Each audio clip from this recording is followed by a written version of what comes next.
A man gave up his seat to a stranger out of kindness, not knowing that this act would accidentally save his own life. Just as he stood up, the unexpected suddenly happened. When the man woke up, the train carriage was already in a mess. He had narrowly escaped death due to his act of kindness, but the woman he had given his seat to had died on the spot. Looking at the woman's surviving daughter, his heart was filled with mixed emotions, not knowing how to face her.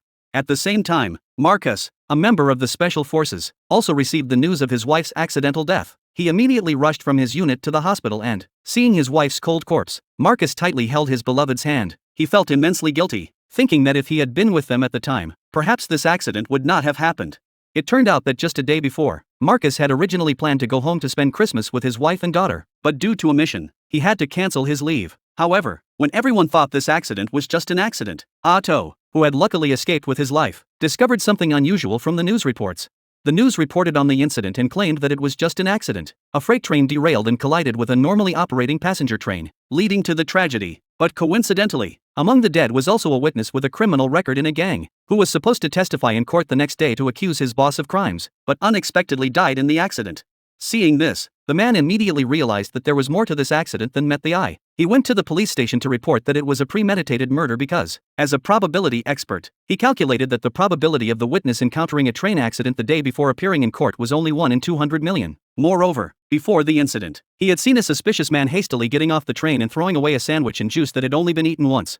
After listening to his words, the police directly treated him as a lunatic and asked him to leave. But the man did not give up and decided to find out the truth himself. He found his hacker friend and had him hack into the surveillance cameras of the subway where the accident occurred to obtain a photo of the suspicious man. That night, Otto and his hacker friend hurried to find Marcus and told him about their suspicions.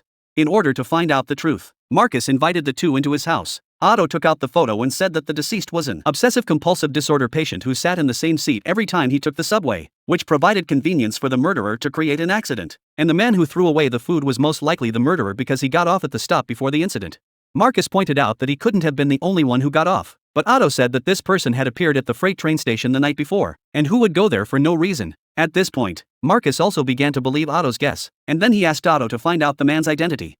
The next day, they went to a friend's house who was a facial recognition expert. After some operation, they finally found out the man's information. The man's name was Jack, and through his social media accounts, they discovered that Jack was a train engineer and also the younger brother of the gang boss. They told Marcus about this clue, and now it could basically be confirmed that this accident was related to Jack. Looking at the other party's photo, Marcus was instantly furious and immediately rushed to Jack's house.